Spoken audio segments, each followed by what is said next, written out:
4 PM news network में दोस्तों आपका स्वागत है। मैं हूं आपके साथ राशिद ज़हीर। कांग्रेस 99 सीट्स आई, 100 हो गए। महाराष्ट्र के अंदर सांगली के जो सांसद हैं उन्होंने कांग्रेस को ज्वाइन कर लिया है। 100 हो गए और लाइन लगी हुई है। सरकार तो बन रही है मोदी जी की। लोगों को कूद कूद कर जाना चाहिए एनडीए की सरकार में, लेकिन ऐसी क्या वजह है? राहुल गांधी में ऐसा कौन सा चार्म दिखाई दे गया है?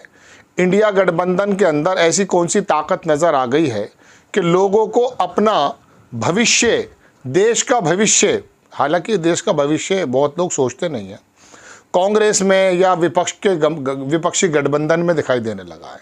मैं आपको खबर दिखाता हूँ। ये तस्वीर जो है आपके सामने, ये सोनिया गांधी और राहुल गांधी के बीच में जो खड़े हैं, ये महाराष्ट्र के सांगली के निर्दलीय सांसद हैं। इनका नाम है विशाल पाटिल और कांग्रेस के अंदर ये सहयोगी बन गए। 2 निर्दलीय और इंतज़ार में। मैं अगर आपसे ये कहूँ कि साहब, कश्मीर में जो रशीद इंजीनियर हैं, जो जेल में हैं शायद गालिबन, या लद्दाख के जो इंडिपेंडेंट जीते हैं, वो कहाँ जाएंगे? पता चलेगा कि विपक्ष के अलावा उनके पास कोई रास्ता नहीं है। क्योंकि जो सोच है, जो विचार है, वो कांग्रेस की तरफ ज़्यादा मिलता है। क्योंकि ये लोग अपनी जो लड़ाई लड़कर आए हैं वो नफ़रतों के माहौल के अंदर नफ़रती ताकतों को हरा कर आए। उत्तर प्रदेश के नगीना के अंदर जो चंद्रशेखर आज़ाद साहब जीते हैं, जिनको अखिलेश यादव जी ने टिकट नहीं दिया था, वो अगर जाएंगे तो कहाँ जाएंगे? इस तरह से लंबी फहरिस्त है। पंजाब के अंदर है, एक तो अमृतपाली जीत गए। गोदी मीडिया आपको ये बात नहीं बताती है कि देश के अंदर किस प्रकार का माहौल भी पनपता जा रहा है। मैं आपको बताना चाहता हूँ, लेकिन इस समय सरकार के बनाने का, बिगाड़ने का खेल चल रहा है।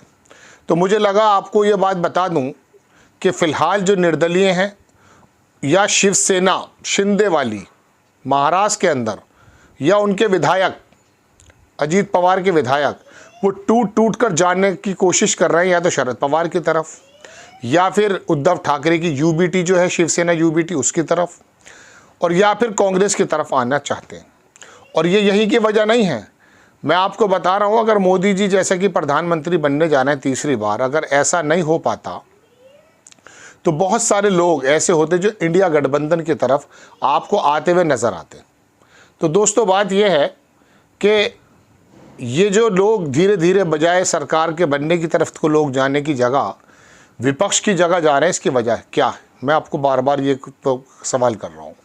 उसकी वजह यह है क्योंकि वो जानते हैं कि आने वाला वक्त जो है वो इंसाफ पसंद लोगों का है, कांग्रेस का है, या फिर राहुल गांधी की अगुवाई के अंदर अगर मजबूती स्थिति मिले तो सरकार शायद सक्षम उसकी बन जाएगी। और इंतज़ार कर रहे हैं लोग। और भारतीय जनता पार्टी के अंदर हाल ये है कि जो गठबंधन आए हैं उसमें नायडू साहब हों, नीतीश कुमार हों, हदिये मांझी जी, जिनकी एक ही सीट है, गया से जीते हैं शायद, तो ये तमाम लोग जो हैं अपने अपने मंत्रालयों की मांग कर रहे हैं। हद ये है कि वो रिपब्लिकन पार्टी ऑफ इंडिया जो थी, अठावले साहब, वो भी केंद्र के अंदर मांग कर रहे हैं।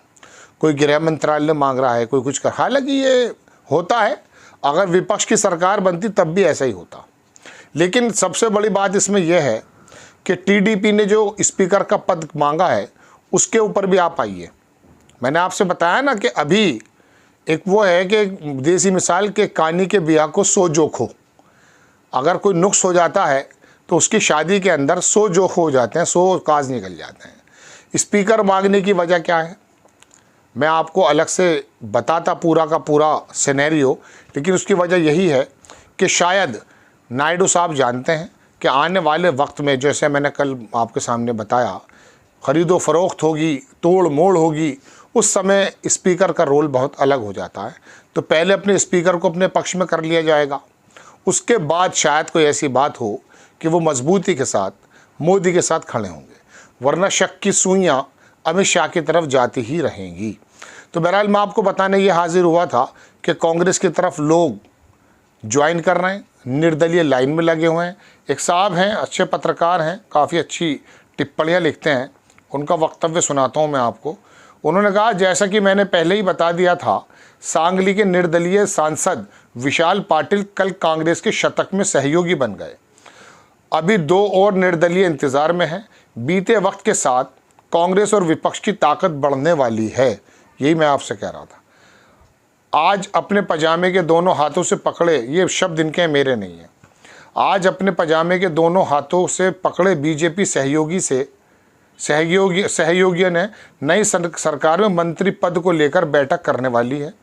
पजामे का नाड़ा विपक्ष के हाथ में है। कल राहुल गांधी ने एग्जिट पोल के बहाने शेयर बाजार में घोटाले की जेपीसी जांच की मांग उठाकर इसका साफ संकेत दे दिया।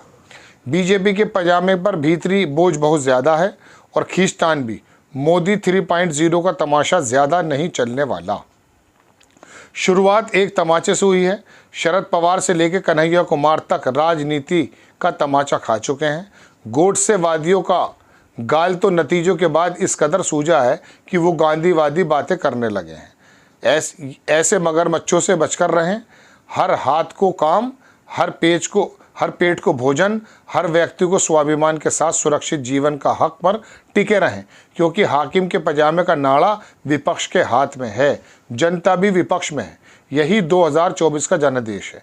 शब्द इनके थोड़े कठोर हैं, लेकिन स्थिति यही है जो इन्होंने लिखी है। तो दोस्तों, बात यह है कि कांग्रेस का कारवां बढ़ता जा रहा है, विपक्ष की ताकत बढ़ती जा रही है। और सबसे बड़ी ताकत तो मैंने कल भी आपको बताया था कि विपक्ष के लोगों को ही ज़्यादा वोट पड़ा। छोटी छोटी पार्टियां विलुप्त होती जा रही हैं। आप तेलंगाना में केसीआर का हाल देखें, उत्तर प्रदेश में आप जो है बहुजन समाज पार्टी का हाल देखें, पंजाब में और दिल्ली में आप केजरीवाल का हाल देखें। हालांकि केजरीवाल ने काम किया, इसमें कोई दो राय नहीं है। केसीआर ने काम किया था, इसमें कोई दो राय नहीं है। लेकिन जब प्रश्न राष्ट्रीय मुद्दों का आ जाता है तो लोगों को अपना अपना पक्ष लेना ही पड़ता है, अपना स्टैंड लेना पड़ता है। कांग्रेस का 100 हो चुका है। मोदी जी की सरकार बनने के बावजूद भी वहाँ से प्रेरित, जहाँ एक सांसद को इस प्रकार से बुलाया जाएगा इस समय मोदी जी की सरकार में कि बिल्कुल जैसे कि एक नया दामाद घर पर आता है, लेकिन ऐसा नहीं हो रहा है। लोग वहाँ जाने की जगह विपक्ष के खेमों में जाना पसंद कर रहे हैं। जैसा मैंने आपको बताया कि शिवसेना में जाने की खबरें विधायकों की हैं, उद्धव ठाकरे वाली शिवसेना में। ऐसा क्या देख रहे हैं वो लोग। और शिंदे साहब के जो सांसद हैं उनके बारे में भी इसी तरह की खबरें आती हैं। निर्दलियों का तो मैंने आपको बता ही दिया है क्या हाल है। आपको खबर कैसी लगी अपनी राय कमेंट्स बॉक्स में ज़रूर दीजिए। चैनल को सब्सक्राइब कीजिए, शेयर कीजिए। नेक्स्ट टाइम मैं किसी खबर के साथ हाजिर होता हूँ। जय हिंद।